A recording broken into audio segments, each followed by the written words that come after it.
मेरा बेटा आत्महत्या कर ही नहीं सकता, ऐसा कोई कारण ही नहीं था। मेरे बेटे की हत्या हुई है।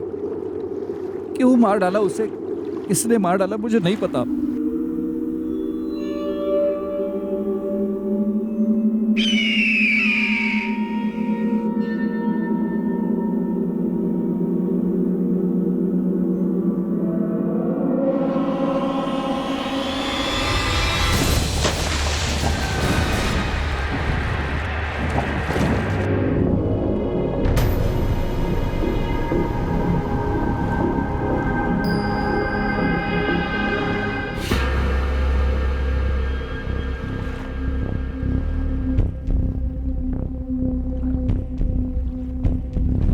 आइडेंटिफिकेशन के लिए बॉडी पर कुछ नहीं है, ना मोबाइल ना वॉलेट, कुछ नहीं। साढ़े साहब, साहब यहाँ स्कूटर है सर, वहाँ स्कूटर एकदम बराबर से पार्क और चाबी भी लगी हुई इसमें। ये देखिए।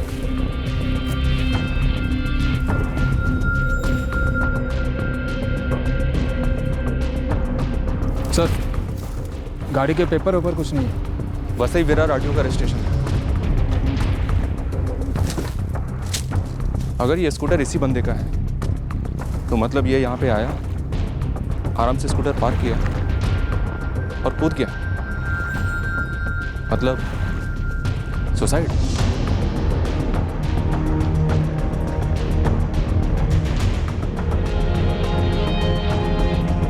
सुसाइड किया है या फिसल कर गिरा होगा? दोनों संभावना है। शराब पी थी? एक बूंद भी नहीं। और मौत कब हुई होगी? लगभग 36 घंटे से ऊपर हो चुके हैं, मतलब परसों 9 जनवरी को इसकी मौत हुई। और इसकी उम्र? 30 से 35 के बीच में। MH48,675 एक धनंजय माते का नाम रजिस्टर है, वसई का एड्रेस है। रजिस्ट्रेशन की सॉफ्ट कॉपी मैं आपको ईमेल कर रहा हूँ मैडम। थैंक यू काली साहब। पर क्या आप धनंजय मात्रे के नाम पे रजिस्टर्ड ड्राइविंग लाइसेंस चेक कर सकते हैं? हो कर दो ना।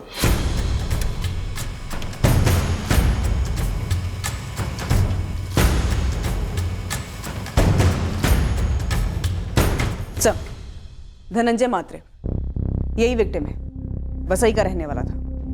काफी जल्दी पहचान हो गई।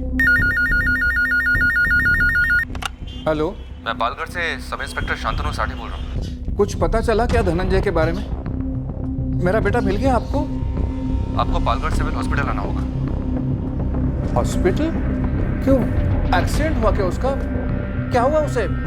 कल पालगढ़ बोईसर के बीच के एक डैम से उसकी लाश मिली है।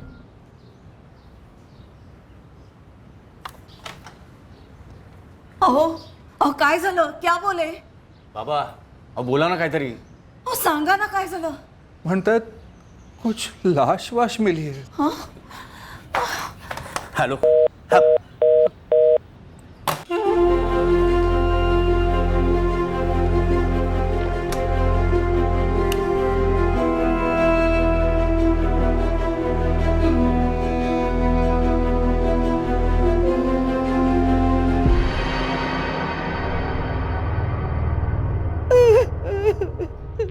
ये कैसे हुआ सर? पानी में गिरा होगा या आत्महत्या। धनंजय की जेब से हमें कुछ नहीं मिला। स्कूटर बगल में ही पार्क था, उसके नंबर से पता किया हमने। धनंजय कभी भी आत्महत्या नहीं कर सकता, कभी नहीं। शायद इसका पैर फिसला होगा और डैम में गिर गया होगा। धनंजय को तैरना आता था? नहीं आता था। पर क्या वो बच्चा है, पैर फिसल गया और गिर गया? वसई से इतनी दूर पालघर और बोईसर के बीच वाले डैम पर धनंजय क्यों आया होगा? हमें नहीं पता सर। वो 9 तारीख को घर से निकला था।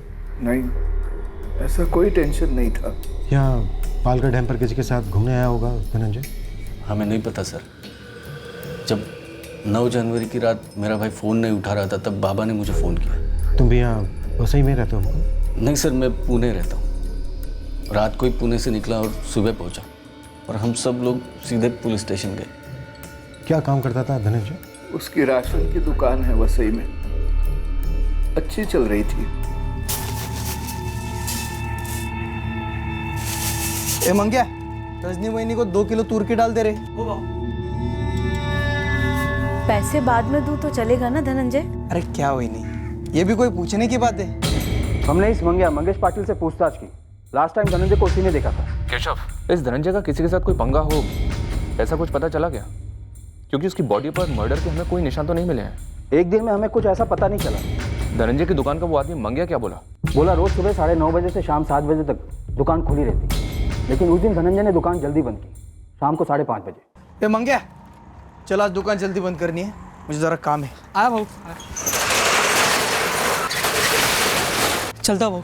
हो तूने पूछा क्यों नहीं कहाँ जा रहा है वो? काका, धनंजय भाऊ सेठ है मेरे, मैं थोड़े ऐसे पूछ सकता हूँ। अभी 11 बज रहे हैं मंगेश, धनंजय का अभी भी फोन नहीं लग रहा है। किससे मिलने जा सकता है वो? मुझे क्या मालूम मुकुंद भाऊ। The number you have called is currently switched off. Please try again later. Thank you. Phone अभी भी बंद आ रहा है। मुझे तो अब चिंता होने लगी है साहब। पहले कभी ऐसे रात भर बाहर आया? कभी नहीं सर, धनंजय बिना बोले ऐसे जाता नहीं है। मंगेश, किसी का फोन आया था उसे? साहब हर रोज अलग अलग कॉल आते हैं, लेकिन हाँ उस दिन दुकान बंद करने के पहले एक कॉल आया था। हेलो, अभी? हाँ ठीक है, मैं बस 2 मिनट में दुकान बंद करके निकल रहा हूँ। समझो निकल गया। हमने धनंजय के फ़ोन रिकॉर्ड्स मंगवाए हैं, पर अभी तक आए नहीं। उससे पहले आपके थाने से ये खबर आ गई। ठीक है केशव, हम देखते हैं। वैसे इसमें हमें कोई फाउल प्ले लगता तो नहीं है? नहीं सर, धनंजय की शादी नहीं हुई थी। सुबह 9:30 बजे जाता था, शाम को 8 बजे आता था। यही उसका रोज का काम था। कोई टेंशन नहीं थी, सब अच्छा चल रहा था। पर यह सवाल आप मुझे बार बार क्यों पूछ रहे हैं? प्रभाकर जी, क्या आप बता सकते हैं धनंजय का कोई ऐसा दोस्त है जिससे मिलने के लिए धनंजय डैम पर आया हो? नहीं सर, ऐसे किसी को तो नहीं जानते हम। कॉलेज टाइम के उसके दोस्त थे, पर वो बात तो पुरानी है। कोई गर्लफ्रेंड? नहीं, कोई गर्लफ्रेंड नहीं थी। अगर होती तो उसके माँ को पता होता और हम उसे फोन कर चुके होते। धनंजय की बॉडी पर से हमें ऐसा कुछ नहीं मिला है जिससे ये पता चल सके कि धनंजय का पहले मर्डर किया गया, फिर उसकी बॉडी को पानी में फेंक दिया गया, या फिर धनंजय को पानी में धक्का दिया गया और वो इसलिए नहीं बच पाया क्योंकि वो तैरना नहीं जानता था। और अगर ऐसा हुआ भी है तो ये बात भी आप ही बता सकते हैं कि ऐसा कौन है और क्यों कर सकता है, और पक्का वही है जिससे मिलने के लिए धनंजय डैम पर आया हो? नहीं सर, ऐसा तो हम किसी को नहीं जानते। सबके साथ दोस्ती थी उसकी। आप किसी से भी पूछ लो, हर कोई उसके बारे में अच्छा ही बोलेगा। फिर ऐसा कौन है जिसने उसे धक्का दे दिया? और आप लोग आत्महत्या तो बोलो ही मत। ऐसे कैसे उसका पैर फिसल सकता है? मैं कह रहा हूं सर, ये हत्या है, हत्या। Sir Prabhakar ji body claim करने से मना कर रहे हैं। कह रहे हैं पहले मर्डर की FIR दर्ज करो। कैसा ब्लैकमेल है? मर्डर तो किसी एंगल से नहीं लग रहा है। सर मीडिया में भी बातें फैल रही हैं। फैल तो जो फैक्ट है सो है, तो हम क्या कर सकते हैं? सर धनंजय के भाई मुकुंद से बात करते हैं। वो थोड़ा सुलझा हुआ लग रहा था। प्रभाकर जी को धक्का लगा। एक काम करते हैं सर, मुकुंद से धनंजय की बेसिक बैकग्राउंड चेक करते हैं, उसके बाद बोल देंगे। कर ले बॉडी क्लेम। ठीक है, बात करो sir. Priyanka, Vasai police station से धनंजय के फ़ोन रिकॉर्ड्स पर फॉलो अप। Okay sir. ये बंदा खुद स्कूटर चला कर गया, बाकायदा स्कूटर पार्क किया है डैम के पास। क्लियर है कि सुसाइड है? एक और भी बात है सर, सुसाइड करने वाला सुसाइड नोट छोटा है, कम से कम वो अपनी पहचान तो नहीं छुपाता है। पर यहाँ इस बंदे की बॉडी पर कोई निशान नहीं है, और उसने जो स्कूटर छोड़ा उसमें पेपर्स भी नहीं थे। केस को इस मोड़ पर आत्महत्या या एक्सीडेंटल डेथ के अलावा कुछ और समझने की कोई गुंजाइश नहीं दिखी थी। पर जैसे जैसे तहकीकात बढ़ती गई, इस केस के असली रंग बनने लगे, अजीबोगरीब हकीकतें सामने आने लगी।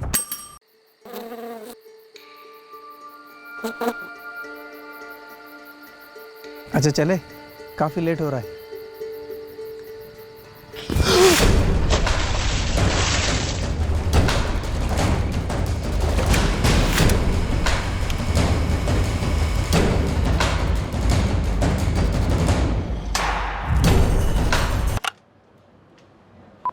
The number you have called is currently switched off. Dhananjay को एकांत पसंद था। वो अक्सर ऐसी जगहों पर टहलने जाता था।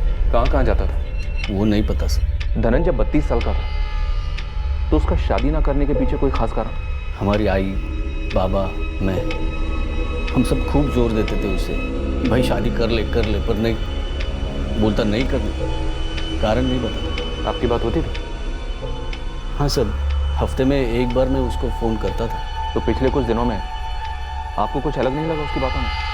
कोई टेंशन, मायूसी या परेशानी? नहीं सर, ऐसा कभी लगा नहीं। सर उसके साथ मेरी लास्ट बात 7 जनवरी को हुई थी, उसके गायब होने के 2 दिन पहले। एकदम फर्स्ट क्लास चल रहा दादा.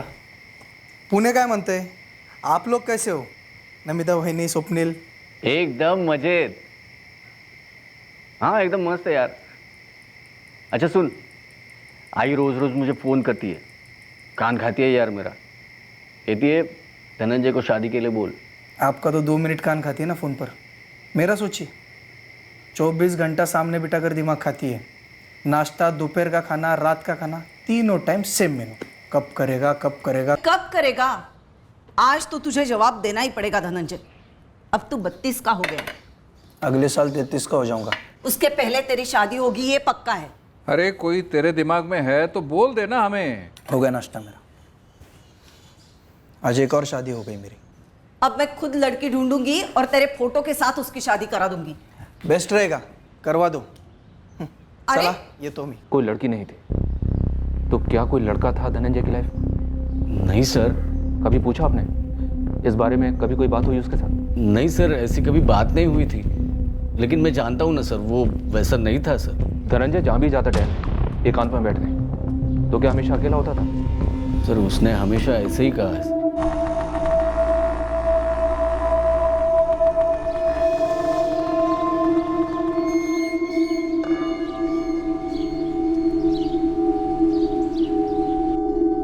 मर्डर है ये बोलने के पीछे कोई ठोस कारण है आप लोगों के पास? बाबा को ऐसे लगता है सर. मुझे भी ऐसा ही लग रहा था, लेकिन अभी ऐसा लगने लगा कि शायद सुसाइड कर लिया हो. उसे कुछ सता रहा हो जो उसने हमसे कभी शेयर नहीं किया.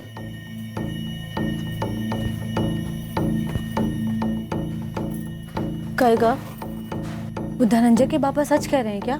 मुझे क्या पता. तुझे नहीं पता होगा तो किसको पता होगा?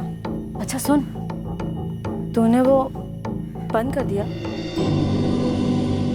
मैंने तो 10 तारीख को ही बंद कर दिया था, जब उसकी दुकान को बंद देखा. वो मंगेश है ना, वो बता रहा था मेरे को कि धनंजय गायब है करके. संभाल के रहे.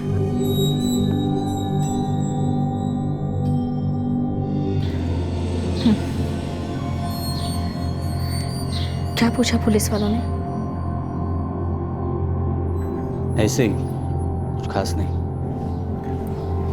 पापा ढिंडोरा पीट रहे हर जगह कि कत्ल किया है किसी ने, सुसाइड नहीं है.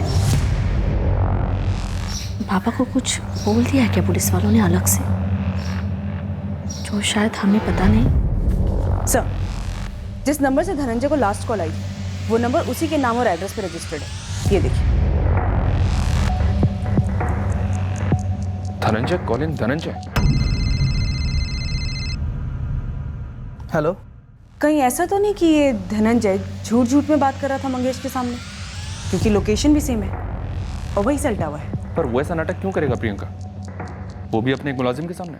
पहले केस साफ साफ अकस्मात डूबने या फिर सुसाइड का लग रहा था, लेकिन अब सुसाइड की तरफ वाला पड़ला भारी है.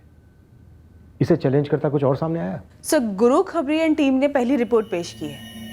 कोई लफड़ा सामने नहीं आया है धनंजय महात्रे का. सीधा बंदा मालूम होता है. बस एक ही परेशानी थी माँ बाप को सर, कि धनंजय शादी नहीं कर रहा था. पर उसके बड़े भाई मुकुंद ने इस बात से भी रूल आउट नहीं किया है सर कि कोई तो बात थी जो शायद धनंजय को परेशान कर रही थी. साढ़े धनंजय के फादर को फ़ोन करो, उनसे कहो कि उनके डाउट के चलते हमने सेकंड पोस्टमार्टम करवाया, लेकिन उससे भी हमें ऐसा कोई अंदेशा नहीं मिला है कि धनंजय का मर्डर हुआ. पूरे चांसेस हैं कि सुसाइड हो. इंस्पेक्टर राउत, पालघर थाना. नमस्कार साहब, वसई थाने से कांस्टेबल गोविंद चव्हाण बोलतोय. साहब ये धनंजय मात्रे तेड़ा आदमी था, ऐसा मुझे पता चला था. किस बारे में? सर मेरे चाली में उमेश अहिरे रहता है, दोस्त है. कुछ 2 महीने पहले वो शिकायत लेकर आया था इस धनंजय के खिलाफ. क्या शिकायत थी गोविंद? साहब ये धनंजय सामने से अलग था और पीछे से बिल्कुल अलग.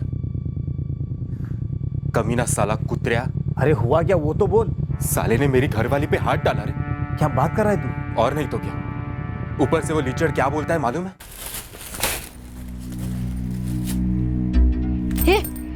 काय करतो से?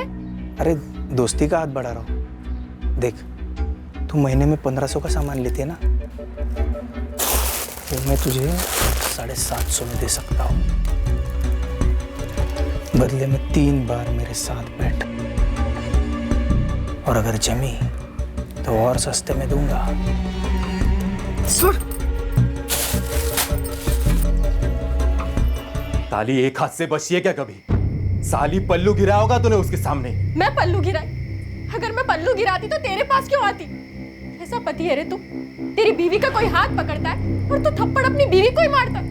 पंत साहब, ये लिखित शिकायत देने को तैयार ही नहीं था। लिखित शिकायत? पूरा मोहल्ला कीचड़ उछलता हम। रेखा, ये जो बदतमीजी करता था, ये उसने सिर्फ एक ही बार की थी या? पहली बार हाथ मारने के बाद बार बार हाथ मारा कुत्ते ने। लेकिन मैडम, मेरी मजबूरी भी थी, दूर दूर तक और कोई राशन की दुकान भी नहीं थी। तो जब ये हाथ मारता तो बोलता क्या था?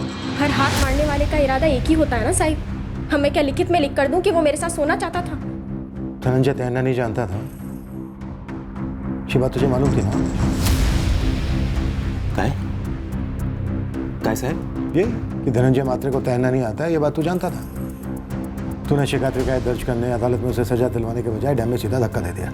अगर उसे मारना ही होता तो धक्का क्यों मारना? सीधा गला काट देता उसका।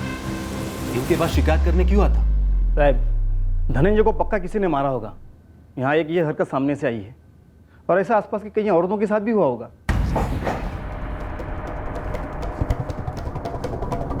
दुकान के मुलाजिम मंगेश को उठा लो और पता करो उसे और क्या क्या पता है। कॉल रिकॉर्ड्स का एक एक नंबर छान मारो। इसकी हरकत जानने के बाद लगता तो नहीं है कि बंदा ऐसा था जो सुसाइड करे या फिर डूब कर मरे।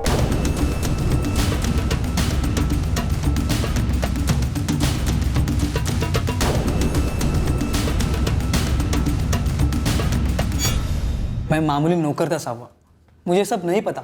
धनंजय के नाम और पते पर जो दूसरा सिम है, जिससे धनंजय को फोन आया था 9 जनवरी की शाम को 5:30 बजे, वो फोन तूने किया था ना?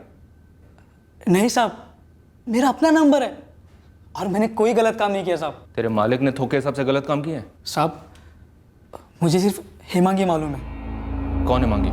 अब वो यहाँ रहती है या नहीं रहती वो सब पता नहीं साहब। मंगेश, साफ बोल। 1 महीना पहले की बात होगी साहब। धनंजय बहू को फोन पे धमकी दे रही थी। सुन हेमांगी, ये सुसाइड की धमकी मुझे मत दे, समझी ना? ये सुसाइड की धमकी मैं भी तुझे दे सकता हूँ, ठीक है? ये ब्लैकमेलिंग का चक्कर छोड़ दे, रख फोन। कौन है ये मांगी? मुझे नहीं मालूम साहब। जब सब लोग कहने लगे कि धनंजय बाबू ने आत्महत्या की होगी, तब मुझे ये बात याद आ गई। बड़ी जल्दी याद आ गई तुझे ये बात? लगता है तेरी याददाश्त का इलाज करना पड़ेगा मुझे। साहब, मैं सच बोल रहा हूँ। हेमांगी सुसाइड से कहीं ऐसा तो नहीं है कि किसी और औरत या लड़की ने भी सुसाइड किया हो धनंजय के साथ? इसके बारे में और पता करना होगा सर। शायद धनंजय हेमांगी को हैरेस करता हो, पहले धमकी दी होगी सुसाइड करने की धनंजय को। ये सुसाइड की धमकी मुझे मत दे, समझी ना? सर, इतनी क्लोज हो गई कि धमकी दी, तो ये भी जानती होगी कि धनंजय तैरना नहीं जानता है और धक्का देकर मार दिया होगा। और शायद उसने भी खुदकुशी कर ली हो। पर वहां से बॉडी तो हमें एक ही मिली है, वो भी धनंजय की। ये भी हो सकता है कि सुसाइड की धमकी देकर धनंजय को वहां बुलाया गया हो और फिर धनंजय को धक्का दे दिया हो। सर, एक काम करो, धनंजय की फैमिली से पता करो हेमांगी के बारे में। हेमांगी? अब हेमांगी का धनंजय से क्या लेना देना? तो पहले कुछ था क्या? और ये हेमांगी कौन है? हेमांगी से धनंजय की शादी की बात चल रही थी। आगे चलकर धनंजय ने उसे मना कर दिया था। तो ये बात आपने हमें पहले क्यों नहीं बताई? इसमें बताने जैसा क्या था? शायद आपके बेटे की मौत का कारण हो सकता है। हो सकता है कि धनंजय ने हेमांगी के साथ कोई भद्दी हरकत की हो, जैसी वो दूसरी औरतों के साथ करता था। देखिए, आप धनंजय के बारे में कुछ भी मत बोलिए। आप कातिल को पकड़ नहीं पा रहे, या तो जानबूझ के उसे पकड़ नहीं रहे, और ऊपर से मेरे बेटे के बारे में मनगढ़ंत कहानियां बोल रहे, उसे बदनाम कर रहे हो। धनंजय का अतीत उमड़ कर वो हकीकत बयान कर रहा है जो शायद आप लोगों से भी गुप्त रखी गई थी। और एक बात, आपका शक अब हमारा शक भी है। हो सकता है कि ये सुसाइड नहीं मर्डर हो। हेमांगी मेरी रिश्तेदार है, मैंने ही बात चलाई थी, लेकिन अब हेमांगी का उसके साथ कोई भी ताल्लुक नहीं था। हेमांगी का एड्रेस और फोन नंबर लिख कर दीजिए, हम हेमांगी से ही पूछेंगे। उसकी शादी तय हो चुकी है, अगले महीने का ही मुहूर्त है, और उस सब के बीच ये सब। सर, हम सब धनंजय का घर बसा देखना चाहते थे। 3 महीने तक बात चली, उसके बाद धनंजय ने मना कर दिया। इस बात को सर अब 6 महीने हो गए। मुकुंद, धनंजय का ना बहुत बड़ा पिटारा खुल रहा है। राशन के बदले शोषण वाला मामला भी। और अभी पता चला है कि हेमांगी ने धनंजय को सुसाइड करने की धमकी दे दी। बनता है हेमांगी से एक बार पूछना तो बनता है कि माजरा क्या था।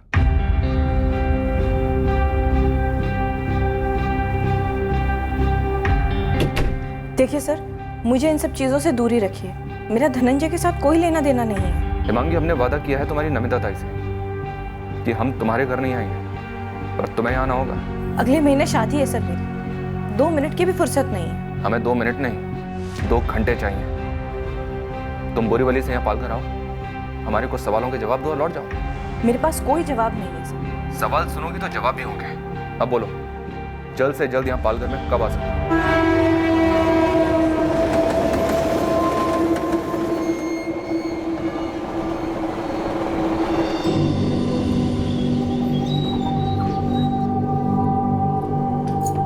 बाबा भी ना, क्या जरूरत थी ऐसे अड़ियल बनने की?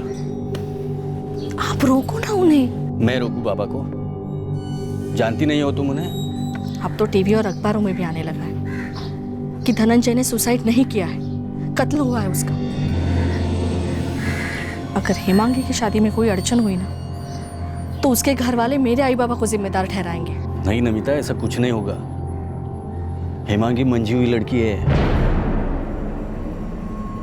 धनंजय म्हात्रे सुसाईड केस मुळात सुसाईड नसण्याची बातमी येत आहे। ही केस हत्येची असण्याची संभावना दिसून येते। पुलिस ने अभी तक कोई बयान जारी नहीं किया है, लेकिन इस बारे में हमारे सूत्रों से पता चला है कि हत्याकांड के कुछ सुराग पुलिस के हाथ लग चुके हैं।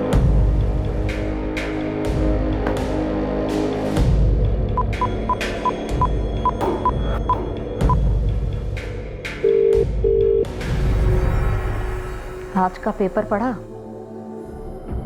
अब तो सभी कह रहे हैं आत्महत्या नहीं मर्डर है। क्या कहना तुम? मैं क्या कहूँ? मैं चुप बैठ सकती हूँ, पर मेरे चुप बैठने का रेट है 50,000।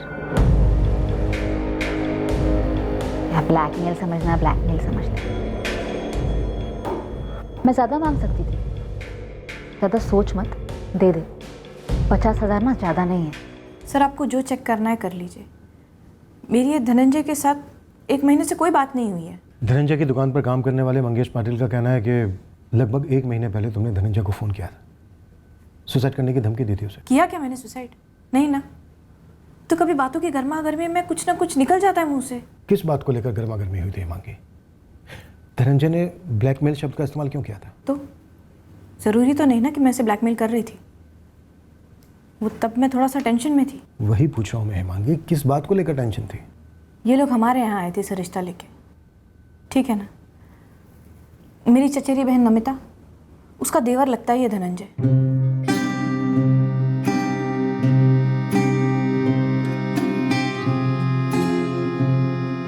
झूठ नहीं बोलूंगी, पहली नजर में एक दूसरे को पसंद किया हमने। उसने शादी को हाँ कहा, उसके बाद ही हम कई बार मिले। हमारे बीच प्यार बढ़ने लगा था। ऐसा लग रहा था सब कुछ सही जा रहा है, और मुझे कोई अंदाजा नहीं था कि उसके मन में क्या चल रहा है, क्या बदल रहा है। फिर अचानक से बोला नहीं करनी शादी। तो तुमने उसे सुसाइड करने की धमकी दी? मैं उसके साथ सो चुकी थी। उसने मेरा इस्तेमाल कर लिया था। गुस्से में आके एक दिन बस मैंने उसे फ़ोन किया, धमकी दी कि मैं आत्महत्या कर लूँगी। जो उसने की या शायद कत्ल हुआ उसका? दोनों में मेरा कोई हाथ नहीं है सर। और ये ऐसे धनंजय जैसे फालतू आदमी के लिए मैं अपनी ज़िंदगी खराब करूँ? तुम्हें पता था धनंजय को तैरना नहीं आता? मुझे सिर्फ इतना पता है कि वो मेरे साथ सोना चाहता था, और बस यही इकलौता मकसद था उसका। मैं बेवकूफ़ थी, प्यार कर बैठी। जी मैम, पहला नंबर धनंजय म्हात्रे के नाम पर है, प्रीपेड है। एड्रेस भी वही है? बिल्कुल मैडम, और बाकी जो 4 नंबर है सेम टू सेम। वही नाम वही एड्रेस। एक आदमी के नाम पे 5-5 सिम? आजकल तो आम हो चला है मैडम, 8-10 सिम वाले कितने कस्टमर हैं।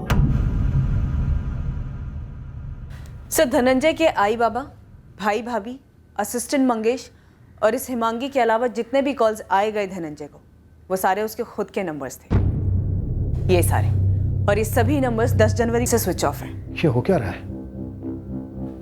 Dhananjay calling, Dhananjay calling, Dhananjay calling, Dhananjay calling, Dhananjay calling, Dhananjay.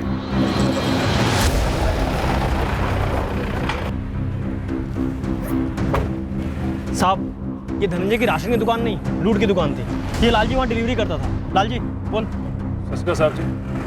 हाँ जी साहब जी, वो हमारी सांठगांठ थी धनंजय भाई के साथ। बोल क्या था लालजी? साहब जी, वो सरकारी डिपो से राशन का सामान लेकर निकलता था और धनंजय भाई की राशन की दुकान पे आता ही नहीं था।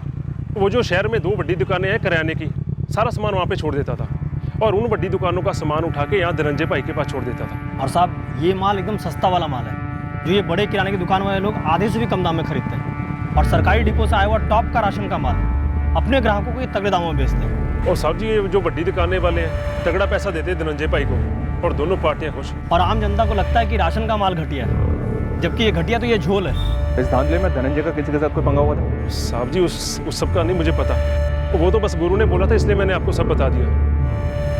अब तो धनंजय भाई भी नहीं रहे। लालजी, राशन डिपो का कोई बड़ा अफसर शामिल है झोल में? साहब जी, अब अफसरों का मुझे क्या पता, उनका तो आप ही जाने। और वो 2 बड़ी किराने की दुकान, उनके मालिक कौन है? साहब जी, एक तो वो रतन रघुवंशी और जो दूसरा महेंद्र केलकर।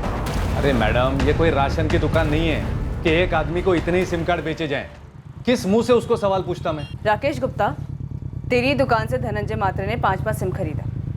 तूने एक बार भी पूछना जरूरी नहीं समझा? शक नहीं हुआ? तो शक कब होता है मैडम? जब कोई आदमी जाली डॉक्यूमेंट्स देता है या उसके शक्ल पे लिखा हो कि ये 2 नंबर वाला है। लेकिन ये धनंजय मात्रे तो बहुत सीधा आदमी लगता था, और सारे सिम कार्ड उसने खुद के नाम पे लिए थे, खुद के असली डॉक्यूमेंट सबमिट करके। धनंजय, ये रहा तुम्हारा लाइसेंस और ये नया सिम कार्ड। उसके सारे डॉक्यूमेंट्स असली हैं, आप खुद चेक कर लीजिए। हाँ सुनील, धनंजय के 5 नंबर ट्रैकिंग पे डालने हैं। मतलब IMEI ट्रैकिंग? हाँ। आप ऐसा कीजिए, सारे नंबर्स मुझे मैसेज कर दीजिए, लेकिन मैडम IMEI ट्रैकिंग में थोड़ा वक्त लगेगा। सर, मैं कबूल करता हूँ कि हम लोग धनंजय से राशन का A ग्रेड का माल खरीदते थे और उसके बदले में हमारी दुकान का सस्ता माल उसको बेचते थे, ताकि वो अपने राशन कार्ड वाले कस्टमर को बेच सके। सब कुछ हंसते खेलते चल रहा था, हमारी उससे कोई रंजिश नहीं थी, और उसके मर्डर में हमारा कोई हाथ नहीं है सर। रतन रघुवंशी, महेंद्र केलकर, तो मतलब तुम दोनों पक्के हो कि ये मर्डर है, सुसाइड नहीं? सर, अभी आप ही ने तो बोला कि धनंजय मारा गया, और वो टीवी वाले न्यूज़ भी सब वही बोल रहे। तो साहब एक बात बोलो, कोई सुसाइड क्यों करेगा जब उसके सर पर कर्जा वर्जा कुछ होगा? अरे धनंजय, ये तो बहुत झोल करता था, कैंडे की खाल थी इसकी। सर, इसके ऊपर कर्जा वर्जा तो हो ही नहीं सकता था, वो सुसाइड क्या करेगा? तो फिर कोई उसका मर्डर क्यों करेगा? राशन डिपो के ऊपर के किसी ऑफिसर को रिश्वत नहीं पहुंची या किसी और राशन वाले से कोई पंगा? तुम सब के सब दाल में काला मिलाने का धंधा करते हो, कहीं ये काला ज्यादा तो नहीं हो गया? सर, एक बात बोलूं सर, मतलब जो भी मुझे पता है कि हमारी सेटिंग थी, अच्छी सेटिंग थी, चल रही थी, सबको माल मिल रहा था, सब खुश थे। और सर, इसमें हमारी एक आदमी को मारकर अपने धंधे पे कौन लात मार लेगा? इसलिए कहता हूँ सर, आपका कत्ल जो भी है हमारी बिरादरी में से नहीं है। साहब, ये भी तो हो सकता है कि उसका कोई निजी मामला हो।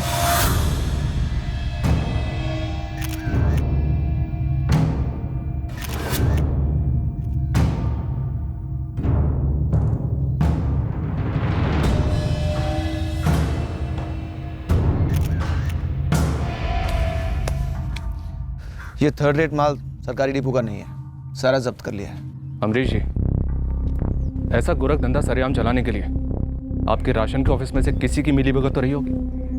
महीने के महीने पैकेट भी आता हो तो ढूंढी और पकड़ी ऐसे अफसर को जो पैकेट लेता था। पर इस एरिया की राशन की दुकानों का निरीक्षण, उनकी देखरेख तो आपके जिम्मे है ना? तो क्या आप जानते हैं कि हमारी इंस्पेक्शन का शेड्यूल इन लोगों के पास पहले पहुंच जाता है, और जब हम पहुंचते हैं निरीक्षण के लिए तो सब सही सही सामने रखा जाता है। फिर भी आपको लगता है कि हम इसमें शामिल हैं तो सबूत पेश कीजिए, गिरफ्तार कर लीजिए। अब हमारे सामने धनंजय मात्रे की कई काली करतूतों का चिट्ठा खुला पड़ा था, पर इनमें से कौन सी काली करतूत उसकी मौत के लिए जिम्मेदार थी, ये अभी स्पष्ट नहीं था।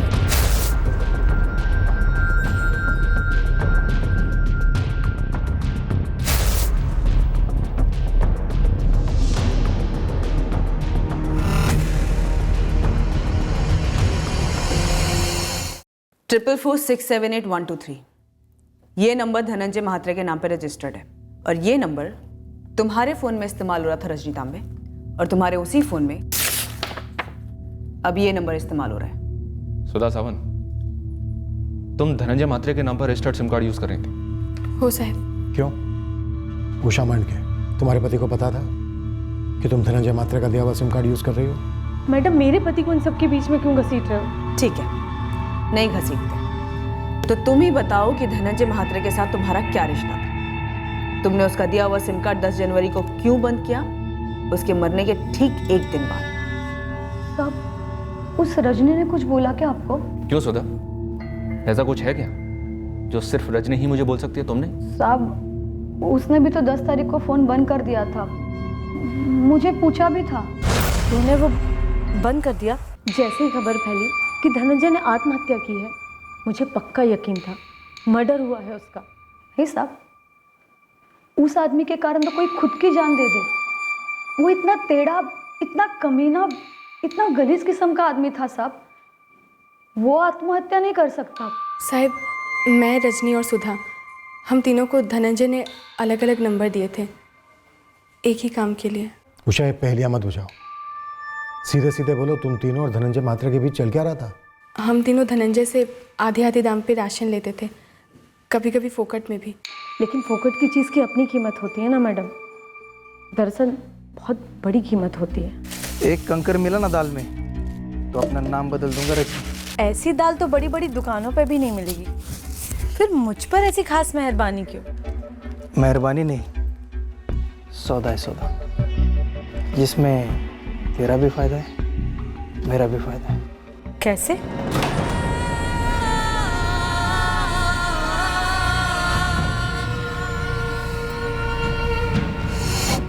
बस सिम कार्ड इसी के लिए दिया था, फोकट का राशन बदले में बदन। एक नंबर का कमीना था वो धनंजय, हमारी गरीबी का बराबर फायदा उठाना जानता था मैडम। नाना साहब, पति को बताकर भला कौन सा औरत ऐसे करेगी? साहब, मैं आपके आगे हाथ जोड़ती हूँ, आप भी ना बताओ साहब, घर में आग ना लगाओ साहब। जो भी 4 पैसे बचते थे बच्चों के लिए बचा रही थी।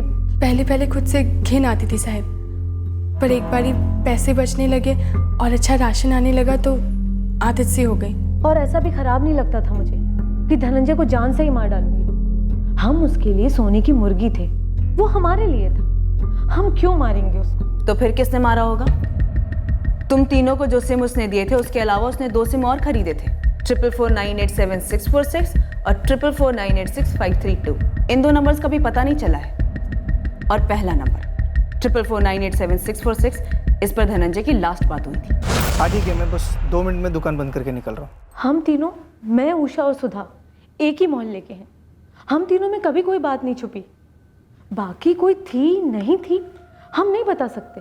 2 चीज़ें हो सकती है ना साहब, मतलब उसने किसी जवान लड़की को शादी का वादा किया हो और उसके साथ सोने के बाद तोड़ दिया होगा और उसी ने मरवाया हो, या फिर हमारे जैसे शादीशुदा औरत के पति को पता चल गया होगा।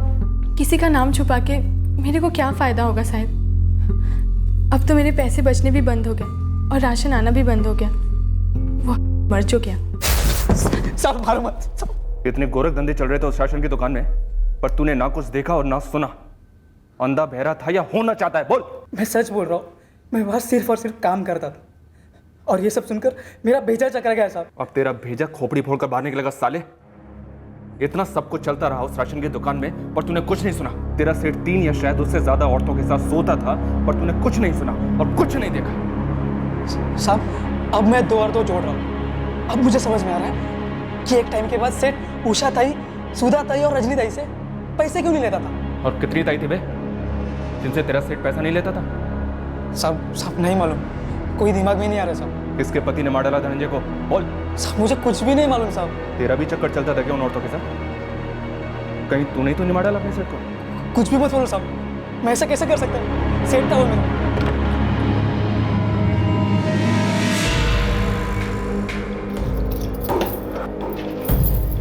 ये औरत कौन थी उस वक्त हमें पता नहीं था, पर आखिरकार हमें पता चलने वाला था कि ये औरत ही इस केस की चाबी है। अरे आप कहाँ चल दिए? ऑफिस का काम है थोड़ा, इतने दिन से गया नहीं ना। कुछ फाइल्स है उसके बारे में संजय को बताना था, हेड ऑफिस पहुंचाने के लिए। लेकिन इस वक्त? अर्जेंट है।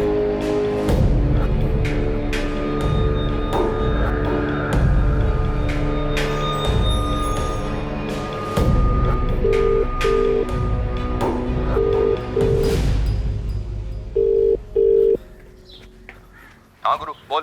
साहब मेरे बंदों ने पूरा वसई विरार छान मारा। ऐसा कोई लॉज नहीं है जहाँ धनंजय औरतों को लेके नहीं जाता है, और हर लॉज में अलग अलग औरतों को लेके जाता है। कुछ ठोस सीसीटीवी या कुछ और? साहब यहाँ वसई बीच के पास एक लॉज है, एके लॉज। 8 तारीख को ये धनंजय एक औरत को लेके आया था वहाँ। रजिस्टर में नाम लिखा हुआ है Urmila Jagtap. Address, phone number या फोटो? नहीं है साहब, सिर्फ लेडीज का नाम है, और ये नाम सही लग रहा है क्योंकि बाकी जो 3 औरतें हैं, रजनी, सुधा, उषा, इन तीनों के नाम जैसे हैं वैसा ये लिखता था हर लॉज के रजिस्टर में।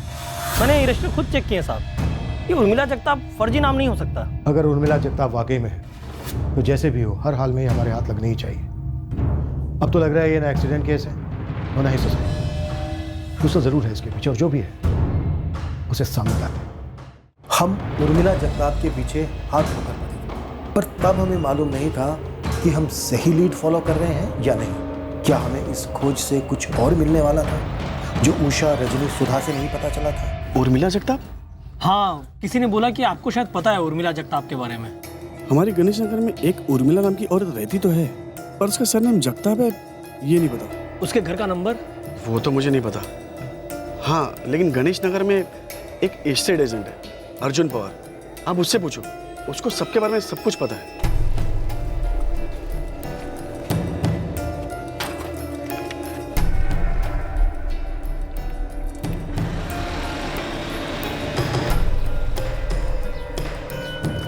अर्जुन पवार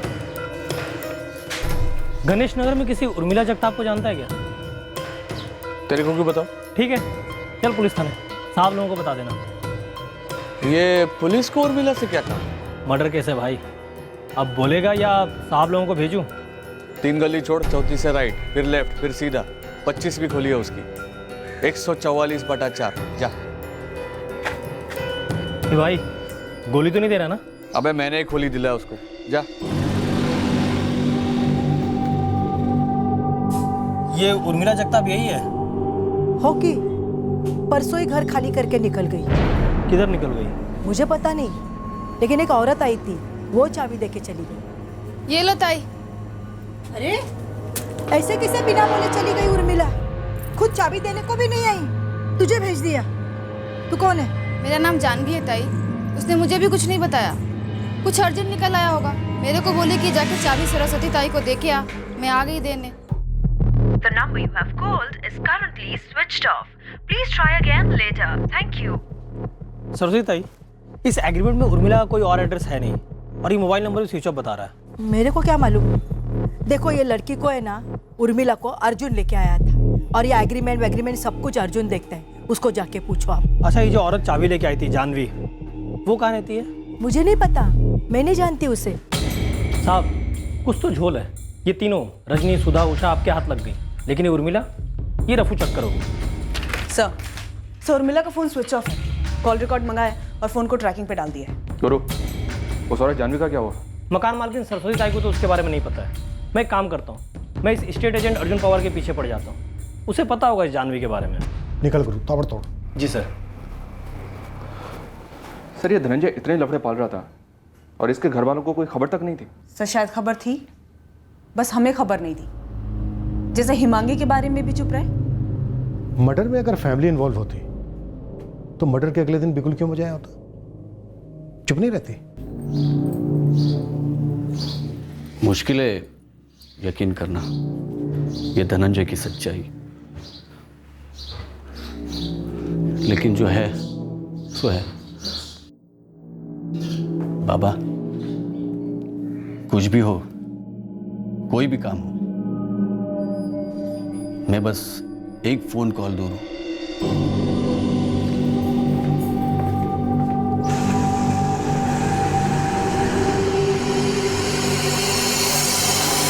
ये जानवी कहाँ मिलेगी और उर्मिला जगताप कहाँ से आई थी और अभी कहाँ मिल सकती है?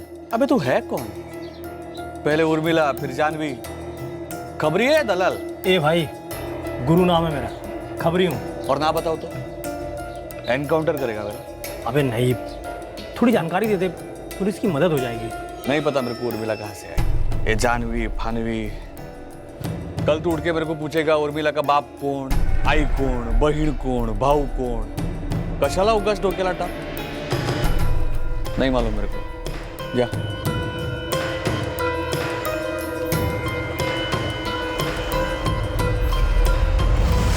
सर वो नंबर जिससे धनंजय को लास्ट कॉल आई थी? हाँ ठीक है, मैं बस 2 मिनट में दुकान बंद करके निकल रहा हूँ। वो नंबर था 444987646 और IMEI ट्रैकिंग से पता चला वो नंबर उर्मिला जगताप इस्तेमाल कर रही थी। और सर ये नंबर भी 10 जनवरी को ही बंद हुआ। 444987646 इस नंबर के अलावा उर्मिला जो दूसरे नंबर यूज कर रही थी, उनके रिकॉर्ड से कुछ मिला? वो सिम कार्ड किसके नाम पर रजिस्टर्ड है, एड्रेस क्या है? उर्मिला जगताप के नाम पर रजिस्टर्ड है, पुणे का एड्रेस है। क्या उर्मिला को हमारी तहकीकात की भनक लग गई थी और उसने भागने का प्लान बना लिया? 50,000 लेकर गायब हो जाऊंगी मैं, किसी को पता भी नहीं चलेगा मैं कहाँ हूँ। किसी को यह भी नहीं पता चलेगा कि धनंजय के साथ हुआ क्या था। पर 50,000 से एक पैसा कम नहीं लूंगी। उर्मिला का पुणे का address? Sir Sambhaji colony Swargate के पास। आप कह रहे थे कि धनंजय की फैमिली अगर इस मर्डर में शामिल होती तो मर्डर क्यों चिल्लाते? हाँ, जाहिर सी बात है। सर मैं इस बारे में ये सोच रहा था कि मर्डर का दावा सिर्फ प्रभाकर जी ने किया। ये हत्या है, हत्या। जबकि बड़ा भाई मुकुंद कुछ नहीं बोला, जबकि मुकुंद भी तो पुणे में रहता है सर। इस उर्मिला जगताप को ढूंढते हैं, इसके पास हमारे कई सवालों के जवाब होंगे। साठे, तुम एक टीम लेकर पुणे के लिए निकलो और वहाँ पर उर्मिला और मुकुंद के बीच कोई कनेक्शन चेक करो। हम यहाँ जानवी को खोजते हैं।